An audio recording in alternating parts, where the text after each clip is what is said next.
Hello friends, and welcome to today's project of making fruit leather. The ingredient list is in the description. Fruit leather is such a great snack item. This is like fancy fruit roll-ups. You can flavor it with whatever you want. I will be doing two different kinds today. Since I was left with strawberry, raspberry, blackberry and blueberry pulp from another project, specifically the Essence of Berries video, where I make intense essence from berries, I didn't want to waste the pulp. So, this is why I decided to do this. Also, who doesn't want to have a mixed berry fruit roll-up? I measured out the total pulp and it came to 1 kilo.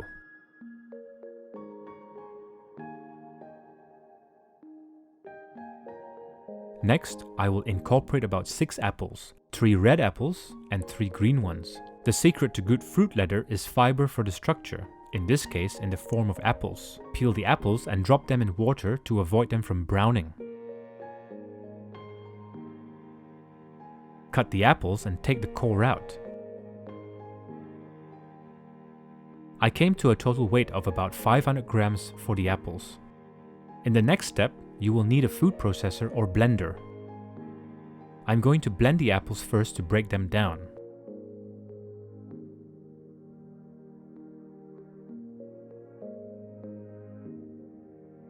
After the apples are in a more manageable state, pour in the berry pulp and blend.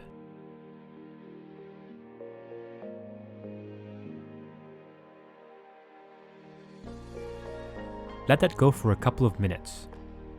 The next part is optional, but I want a smooth fruit leather. So take another bowl and place a fine sieve on the top and strain the mixture.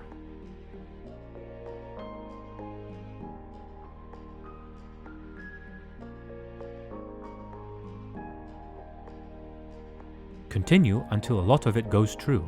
What you are left with is the skin and seeds. Nothing wrong with that. It's just a texture preference.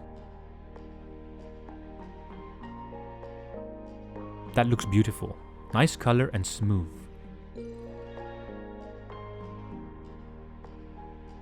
This over here, you can make an awesome smoothie if you want. Add some bananas and yogurt and that would be great as well. Now, measure out the total weight and add 10% of honey. The weight came to about 927 grams. So I added 92 grams of honey to bring out the sweetness and to complement the whole thing rather than just adding sugar.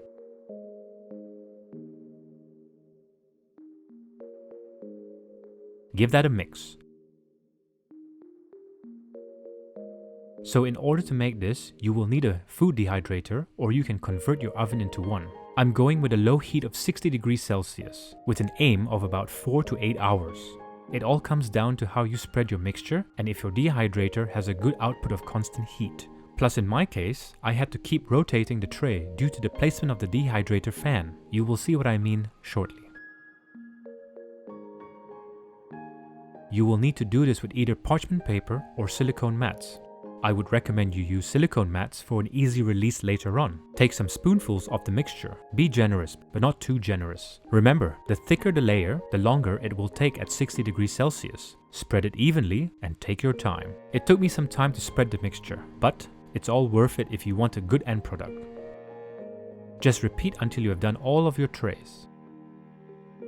After a couple of hours, just check and of course have some samples to see how long roughly it will need. All it needed was some time. It was still a little bit wet. This is all, of course, also based on your preference.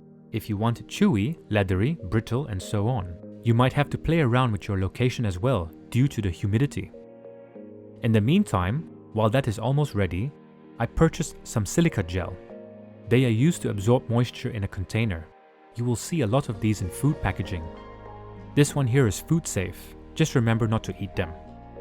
You can store these little packets with your other dried foods. There are these little orange and clear balls in them. When the orange balls turn green, you will have to reset them. You can dehydrate them to reset them.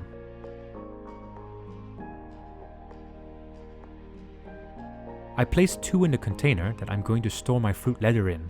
Also, to prevent the leather from sticking to one another, I am putting a layer of parchment paper in between the layers. So make sure you have a bunch of parchment papers cut in the size that you need.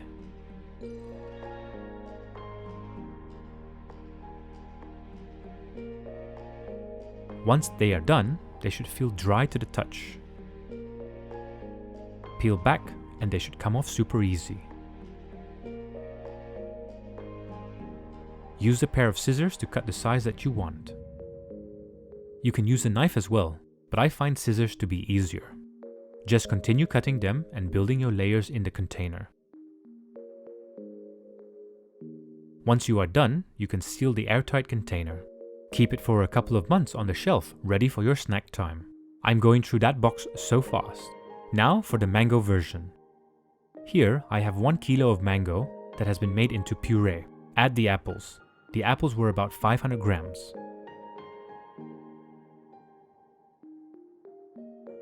Blend it for some time. Once it is relatively smooth, you can stop right there, or you can do the next part, which is totally optional, sieving the pulp.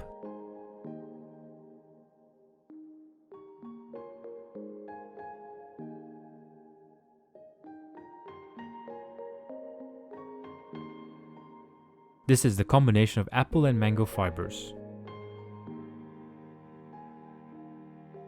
Once again, be generous, but not too generous, and don't forget to spread the mixture evenly. Complete all of your trays.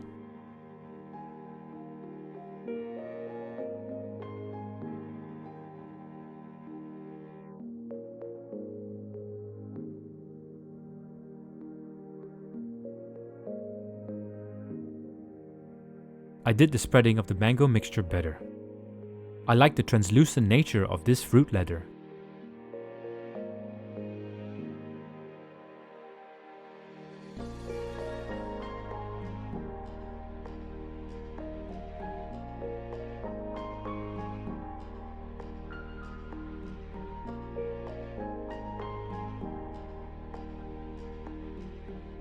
Just cut up your desired portion size.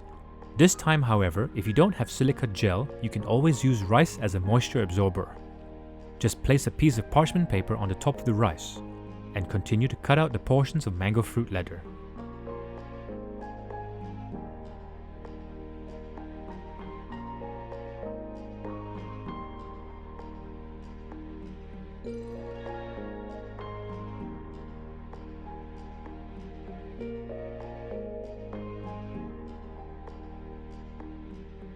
Just to compare, I will shine my camera light behind the two for you to see the difference. I find both of them quite striking in color.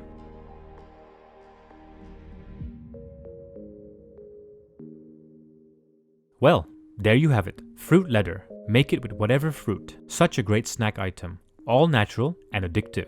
Thank you for watching. As usual, it was a pleasure having you with us on this journey today. If you enjoyed what you watched, please leave a like, comment down below, and subscribe to be notified of upcoming videos, and we shall see you in the next one. Bye for now.